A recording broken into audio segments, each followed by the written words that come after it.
तो दोस्तों welcome in discover Rajasthan keep discover keep learn. देखो हमारा जो क्लास चल रही है वो ईओआरओ नगर पालिका अधिनियम 2009 इसकी कर रहे हैं हम। इसके अंतर्गत हम धाराएं पढ़ रहे हैं, जहाँ पे हमने पहले धारा 3 की, फिर 4 से 7 की। आज हम धारा करेंगे 8 से 13 तक की। ठीक है, अच्छे से कंप्लीट करेंगे। अब क्या होता है कि इन धाराओं को जो मेन पॉइंट है उसको आप पकड़ के रखोगे तो जो अंदर जो भी बात कही जाएगी वो उनसे रिलेटेड ही कही जाएगी। ठीक है, वो चीज़ आप ध्यान में रखो। और देखो, आप हमारे जो चैनल है डिस्कवर राजस्थान, इस पे अन्य भी राजस्थान की जो आपको ईओआरओ के लिए राजनीतिक व्यवस्था और प्रशासनिक व्यवस्था है उसकी क्लास भी बहुत अच्छे से पूरे डिटेल से वहाँ पे पढ़ाई गई है। और अगर आपको यहाँ पे पीडीएफ वगैरह चाहिए तो आप हमारा Telegram channel discover Rajasthan join कर सकते हो। और अगर आपको और भी मतलब जो भूगोल की और हिस्ट्री की क्लास है वो भी वहाँ पे अपलोड करी जाएगी नियमित रूप से ईओआरओ के लिए, तो वो भी आप जाके देख सकते हो प्लेलिस्ट में। तो आप प्लेलिस्ट जरूर चेक करें, ठीक है, चैनल की। तो अब इन्हें स्टार्ट करते हैं धारा 8 से। देखो, जो धारा 8 है, सबसे पहले देखो अपने को वही मेन पॉइंट पकड़ना है। धारा 8 में पॉइंट क्या है, इसी को अपने को ध्यान में रखते हुए इसकी उपधाराएं पढ़ेंगे। कोई भी धारा पढ़ेंगे तो उसकी उपधारा उसके जो मेन पॉइंट है उसको ध्यान में रखते हुए पढ़ेंगे। देखो, नगर पालिका का शासन नगर पालिका में निहित कैसे होगा, किसी के थ्रू होगा, ऐसे तो होगा नहीं। तो थ्रू किसी के होगा, जैसे देखो नगर पालिका होती है तो नगर पालिका का अध्यक्ष होता है। ठीक है, जैसे अगर नगर निगम वगैरह बनते हैं तो वहाँ पे मेयर वगैरह जो भी होते हैं, तो मतलब नगर पालिका का शासन निहित होगा अध्यक्षों के माध्यम से नगर पालिका में। ठीक है, यहाँ पे नगर पालिका बोर्ड हो, नगर परिषद हो, नगर निगम हो या जो यथास्थिति हो, तो ये चीजें ध्यान रखनी है। 8 के अंदर कोई उपधारा नहीं है। धारा 8 में बस यही है, नगर पालिका का शासन नगर पालिका में निहित अध्यक्षों के द्वारा। इतना आपको ध्यान रखना है। अब बात करेंगे हम धारा 9 की। अब धारा 9 में मेन पॉइंट ये है वार्डों में विभाजन। अब जो भी काम होगा वार्डों का विभाजन के बारे में ही 9 में बात करेंगे। उपधाराओं में जो भी बात होगी विभाजन के बारे में होगी। ठीक है, तो ये अपने को ध्यान रखना है, विभाजन है 9 में। 9 की उपधारा 1 क्या कहती है, देखो जो 6 में जो हमारी 6 की उपधारा 1 पढ़ी थी हमने, जो हमारी धारा 6 पढ़ी थी हमने पिछली लास्ट क्लास में, जो उसकी उपधारा 1 है उसके अंतर्गत देखो वार्डों के स्थानों में डिवाइड किया था और वो मिनिमम स्थान अब 13 बनाने थे। तो उनका मतलब वार्डों में अब विभाजन किया जाएगा। जो स्थान वहाँ पे विभाजित किया गया था उनका वार्डों में, बराबर वार्डों में विभाजन है, वो 9 की उपधारा 1 में है। बस इतना आपको ध्यान रखना है, फालतू की चीज़ों पे आपको फोकस नहीं करना। ठीक है, मतलब बराबर वार्डों में वहाँ पे विभाजन होगा, बस इतना याद रखना। और जो भी विभाजन की बात होगी वो धारा 9 में होगी। अब देखो, प्रत्येक वार्ड का जो प्रतिनिधित्व है वो वार्ड की जनसंख्या के आधार पर होगा। अब जो जनसंख्या का अनुपात होगा ना, जो अनुपात वही होगा जो उपधारा 6 में अपने कर रहे थे ना, उसकी मतलब एरिया की जनसंख्या के आधार पर उसे बराबर बांट रहे थे, तो वैसे ही बांटेंगे। मतलब कुल स्थानों को उनकी जनसंख्या के साथ जो अनुपात है उसी हिसाब से बांटा जाएगा बराबर। ठीक है, और बाकी जो SC ST OBC आरक्षण वाला है वो चीज़ अलग है, वो आगे हम पढ़ेंगे धीरे धीरे, अभी मैं बताऊंगा आपको। अब जो 9 की उपधारा 2, इसमें 9 में 2 ही है, सॉरी, धाराएं हैं। अब धारा 10 क्या कहती है, वार्डों का विभाजन हमने कर लिया। अब कार्यों का अवधारण, मतलब कौन क्या कार्य करेगा। ठीक है, राज्य सरकार देगी आदेश, तो राज्य सरकार देगी, और राज्य सरकार के आदेश द्वारा जो निम्नलिखित कार्य ये किए जाएंगे धारा 10 की उपधारा 1 में। ठीक है, उपधारा 1 में क्या किया जाएगा, वार्ड बनाना, वार्डों की सीमा का निर्धारण, और सदस्यों की संख्या। और जो सदस्यों की संख्या इसमें आपको ध्यान रखना है साथ में कि SC ST BC, ठीक है, इनके जो आरक्षण है वो ध्यान में रख के सदस्यों की संख्या बनाई जाएगी। महिला उम्मीदवारों के लिए वार्डों की संख्या। तो धारा 10 की उपधारा 1 में क्या है, राज्य सरकार के आदेश द्वारा जो है अवधारणा किया जाएगा। अब इसकी जो उपधारा 2 क्या कहती है, अब आरक्षित स्थानों का आवंटन कैसे होगा, चक्रानुक्रम द्वारा यहाँ पे आवंटन होगा। देखो कैसे, देखो कई बार ऐसे तो होता नहीं, अपने आप भी देखो वार्ड वगैरह आपके भी होंगे, तो जैसे यहाँ पे 6 वार्ड है, 1 2 3 4 5 6। अब यहाँ पे 6 नंबर में महिला की सीट आ गई इस बार, तो 5 साल बाद जरूरी नहीं कि यहाँ पे महिला सीट आएगी। ठीक है, वो और किसी वार्ड से वहाँ पे महिला जहाँ पे नहीं आई है वो, तो ऐसे चक्रानुक्रम जैसे कई बार क्या होता है जनरल की आती है, कई बार ओबीसी की आती है, तो वैसे यहाँ पे क्या है कि आरक्षित स्थानों का आवंटन किया जाता है उस आधार पर पूरा डाटा लेके। अपने को तो बस इतना ध्यान रखना है कि आरक्षित स्थानों का आवंटन चक्रानुक्रम द्वारा यहाँ पे किया जाएगा 10 की उपधारा 2 में। अब हम दोस्तों देखो बात करेंगे धारा 10 की उपधारा 3 में। अब क्या होगा कि राज्य सरकार आदेश के तहत वार्डों की सीमाओं का अवधारण प्लस में आरक्षित स्थानों का आवंटन, ये धारा 6 में जो उपबंध है उनमें 2-3 बातें हैं, उनको ध्यान में रखते हुए किया जाएगा। कौन कौन सी है? देखो, जो वार्ड है भौगोलिक रूप से सहज क्षेत्र होंगे, ठीक है। आरक्षित स्थानों का वितरण, ये हमने पढ़ा था पिछली क्लास में, आरक्षित स्थान कैसे। देखो आपको देखो नगर पालिका का जब भी हम अधिनियम पढ़ेंगे तो पीछे से हर चीज़ कनेक्ट है, आप बीच में से कुछ नहीं शुरू कर सकते, ठीक है ना। तो अगर आपको ये चीज़ समझनी है तो आपको लास्ट जो 2 क्लास हुई है वो लेनी पड़ेगी, क्योंकि पूरा एकदम लाइन से चल रहा है, क्रम से, ये बात आप ध्यान रखना। तो इस लास्ट में मैं आपको बताऊंगा कि इस अकॉर्डिंग आप कैसे आंसर तक पहुंच सकते हो, क्योंकि देखो सब कुछ क्रम वाइज चल रहा है, ठीक है। तो वो लास्ट में हम बात करेंगे जब आपका एग्जाम पास में होगा। तो देखो जो वार्ड है इसमें आरक्षित स्थानों का जो वितरण है वो बताना पड़ेगा आपको जाति जुति के आधार पर। फिर वार्डों का जो संख्यांकन होगा ना, जैसे कोई ये जगह है, ठीक है, इसका अगर इसमें वार्ड निर्धारित करने हैं कि एक कौन सा होगा, 2, ऐसे नहीं कि कहीं मर्जी से कर दो, आपको उत्तर पश्चिमी कोण से करना पड़ेगा, ठीक है। ये जो यहाँ से शुरू करना पड़ेगा, 1 नंबर 2 नंबर, इधर से भी कर सकता है इधर से भी कर सकता है, ठीक है। उत्तर पश्चिमी कोण से आप स्टार्ट करोगे, ये बात आपको ध्यान रखनी है। अब देखो हमारी उपधारा 10 की 4 क्या कहती है। धारा 10 की उपधारा 4 क्या कहती है? ये कहती है कि जो आपकी उपधारा 1 में जो मतलब आदेश आएगा, आदेश जारी करना पड़ेगा कि हम यहाँ पे वार्ड वगैरह बना रहे हैं। इसमें क्या होगा कि जैसे यहाँ पे कह दिया कि हम यहाँ पे 8 वार्ड बना रहे हैं, तो अखबार में पूरा मतलब आपको जारी करना पड़ेगा। फिर क्या होगा कि किसी को अगर आपत्ति है तो वो यहाँ पे, और आप जब भी यहाँ पे सूचना जारी करोगे तो आप कहोगे कि 7 दिन के अंदर आपत्ति आपको है, तो आप मतलब किसी को आपत्ति है तो वो यहाँ पे डाल सकता है। जैसे आपके आंसर की आती है तो वहाँ पे दिन होते हैं कि 2-3 दिन में आप आपत्ति डाल दो अगर आपको किसी आंसर में दिक्कत हो तो प्रूफ के साथ। अब धारा 10 की 5 क्या कहती है? अब ये सेम इसी जो उपधारा 4 है ना, इससे रिलेटेड है कि उपधारा 5 क्या करेगी, ये फाइनल रूप ले लेगी। अब देखो जो भी यहाँ पे आपत्ति आई ना उसको हल किया जाएगा, उसको पढ़ा जाएगा, अगर उसमें दिक्कत आ रही है तो उसे संशोधित भी किया जाएगा, उपांतरित या परिवर्तित किया जा सकता है। लेकिन जो यहाँ पे फैसला लिया जाएगा ना वो अंतिम होगा, मतलब इसके बाद कोई फैसला नहीं होगा, अंतिम रूप दे दिया जाएगा, ठीक है। तो 2 वार्डों का अवधारण हमने किस में पढ़ा? धारा 10 में। तो अब हम बात करेंगे धारा 11 की। 11 के अंतर्गत क्या है? अब देखो नगर पालिका के लिए जो निर्वाचन आता है वो आपका आता है धारा 11 में, तो ये आपको ध्यान रखना है।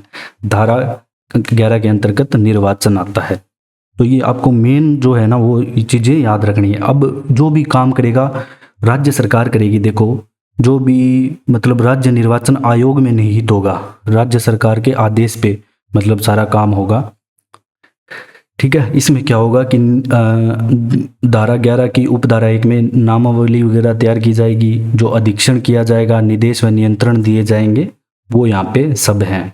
अब इसके अंतर्गत देखो कि राज्य निर्वाचन आयोग में ये सारी शक्तियाँ निहित होगी, मतलब ये सारे काम यही करेगा, नामावली वगैरह तैयार करना जो भी है, क्योंकि देखो निर्वाचन का नाम आ गया तो सब क्रम से होगा काम। अब जो धारा 11 की उपधारा 2 क्या कहती है? उपधारा 2 यहाँ पे कहती है कि नगर पालिका के गठन के लिए जो निर्वाचन होगा उसमें धारा 7 में विनिर्दिष्ट अवधि की समाप्ति से पूर्व। अब देखो 7 में अपने क्या था कि अगर कोई नगर पालिका मतलब विघटित होती है तो 6 महीने के अंतर्गत वहाँ पे दोबारा उसको क्या कर दिया जाएगा, निर्वाचन कर दिया जाएगा वहाँ पे, ठीक है। और वो नगर पालिका जो जितना जैसे 3 साल बाद विघटित हुई है तो 2 साल तक ही चलेगी, ऐसे नहीं कि अगले 5 साल तक चलेगी, ये बात ध्यान रखना। तो यही बात इसमें कहा गया है नगर पालिका के गठन के लिए निर्वाचन उपधारा 2 में। अब बात करेंगे हम उपधारा 3 की।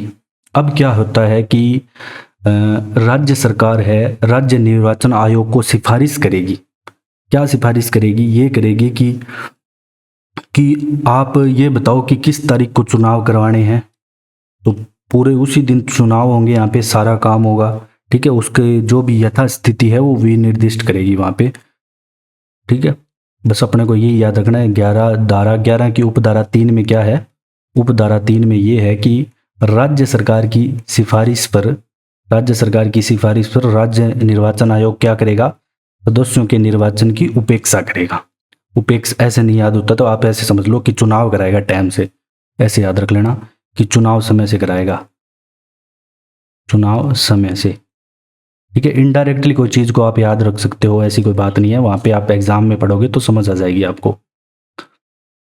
ये डेट वगैरह निर्धारित करेगा धारा 3 में, उपधारा 3 में। अब 11 की उपधारा 4 में क्या कहा गया है, देखो 4 में बस इतना कहा गया है कि साधारण निर्वाचन से संबंधित उपबंधों के अनुसार यहाँ पे गठन होगा। मतलब जो भी गठन होगा यहाँ पे वो उसके साधारण उपबंधों के स्थान पर, जब कोई जैसे कोई नई नगर पालिका स्थापित होती है तो साधारण निर्वाचन से संबंधित इस अधिनियम के उपबंधों के अनुसार ही गठन किया जाएगा, मतलब नियम वही रहेंगे। अब बात करते हैं धारा 11 की उपधारा 5 क्या कहती है। देखो 5 कहती है कि राज्य सरकार और राज्य जो निर्वाचन आयोग है, इसमें अपने मैप में लेके चलते हैं तो जो बढ़िया रहता है। तो इसमें क्या होता है कि जो कर्मचारी उपलब्ध करवाएगी जो इन कामों को निर्वहन करेंगे, राज्य सरकार राज्य निर्वाचन आयोग को ऐसे कर्मचारी उपलब्ध कराएगी कि ये सारे निर्वाचन संबंधी यहाँ पे काम कर सकेंगे। तो ये चीज़ यहाँ पे धारा 11 की उपधारा 5 में है। ठीक है, जो उपधारा 1 में कृत्य है उनका निर्वहन करेंगे। अब वो उपधारा 1 में कौन कौन से थे, नामावली तैयार करना, ठीक है, पूरा एकदम एरिया को बराबर, मतलब सभी चीज़ें अच्छे से देखना वहाँ पे कि कौन सा स्थान, उनकी सीमा वगैरह सारा कार्य। तो ये आपको ध्यान रखना है, यहाँ पे कर्मचारी उपलब्ध करवाए जाएंगे, बस इतना याद रखना। मेन क्या है कि धारा 11 की 5 उपधारा में कर्मचारी उपलब्ध करवाए जाएंगे राज्य सरकार के द्वारा राज्य निर्वाचन आयोग को। अब जो धारा 12 क्या कहती है, अब हम पढ़ेंगे धारा 12।